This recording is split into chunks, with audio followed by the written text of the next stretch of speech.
যে আমাদের সরকারের পাশে থাকবেন আর কৃষকদের উৎসাহিত করবেন।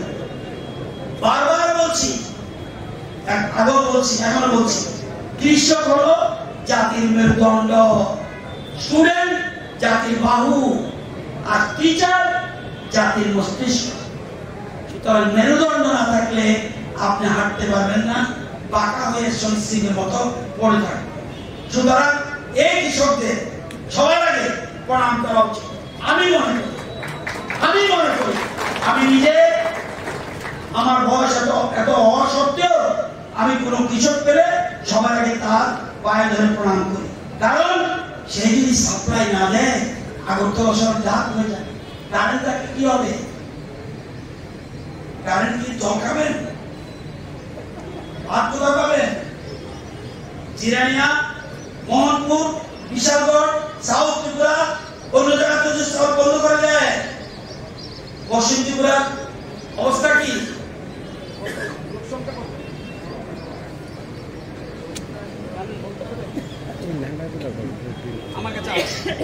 জানেন পশ্চিম ত্রিপুরা, আমি কয়েকটা আমরা বলবো, আমরা নিজের বোঝা উচিত। দক্ষিণ ত্রিপুরায় কত লোক? 5,07,000 লোক। তাদের 3 বেলা যদি ভাত খায়, 2 বেলা যদি ভাত খায়, কত টন চাল লাগবে? 1,15,000 মেট্রিক টন। ওরা উৎপাদন করছে কত? 1,43,000 মেট্রিক টন। তারা বেশি করছে, তাদের প্রণাম করতেই হবে। আসুন সিপাহীরা, কত লোক? 5,49,000 লোক। কত লাগবে তাদের চাল? 1,24,000 বছর। তাদের উৎপাদন করছে কত? 1,67,000 মেট্রিক টন। তারাও 43,000 টন বেশি উৎপাদন করছে।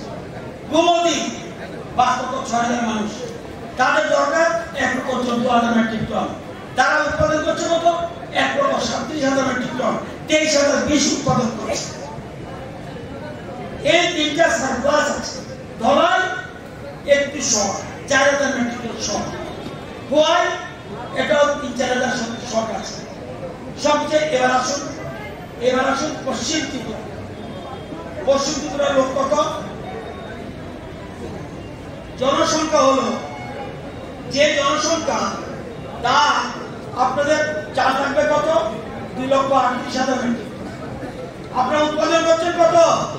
আপনাদের 3 বেলা যে ভাত খাচ্ছেন বা 2 বেলা খাচ্ছেন, আপনাদের কত চাল লাগে?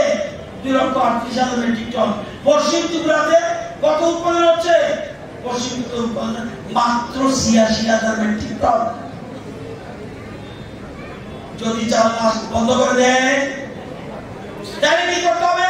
হ্যাঁ, আগরতলা শহরে ছাদের উপরে চাল হবে না, কিন্তু আগরতলা শহরে ছাদের উপরে অন্য ফসল, ফুল হতে পারে, সবজি হতে পারে, অনেক কিছু হতে পারে। আমরা সেভাবে আরবান ফার্মিংয়ের দিকে গুরুত্ব দিচ্ছি সবাই মিলে। আজকে এখানে আমাদের একজন গবেষক আছে, আমাদের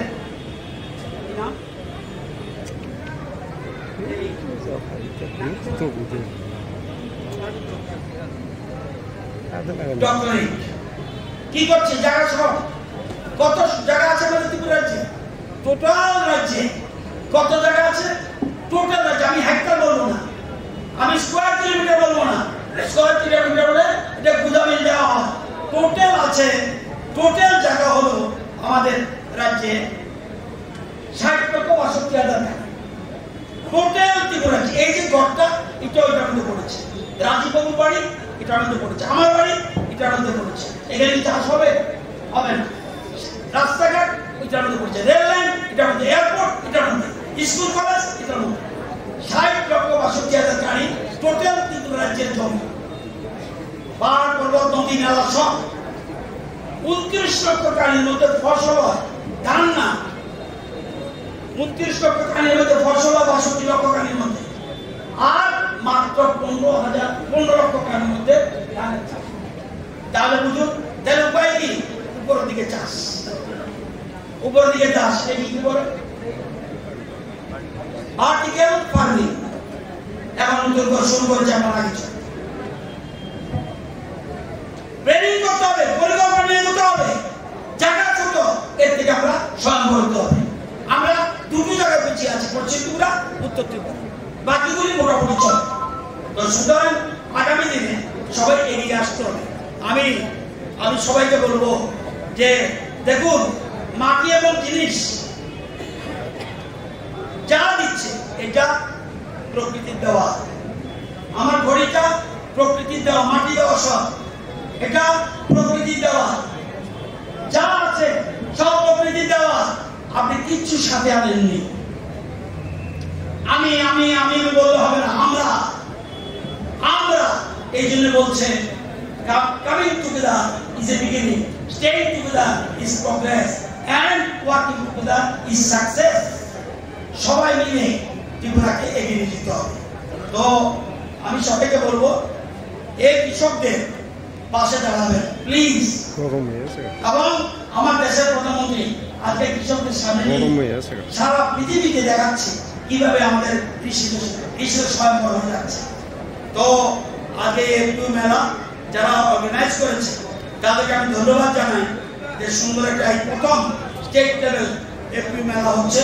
যারা এখানে এসেছেন 3 দিন ব্যাপী, তাদের প্রডিউসার্স আইটেম আপনারা দেখবেন কিভাবে এরা চাষ করছে এবং তাদের উৎপাদিত ফসল কি হচ্ছে। সবাইকে নিয়ে যাতে আমরা আগামী দিনে আত্মনির্ভর ত্রিপুরা করতে পারি সেদিকে লক্ষ্য রাখার জন্য অনুরোধ রেখে এবং 3 দিন ব্যাপী যে মেলা এটার যেন সফলতা আসে সে আশা রেখে আমি আমার কথা বলা শেষ করছি। ধন্যবাদ।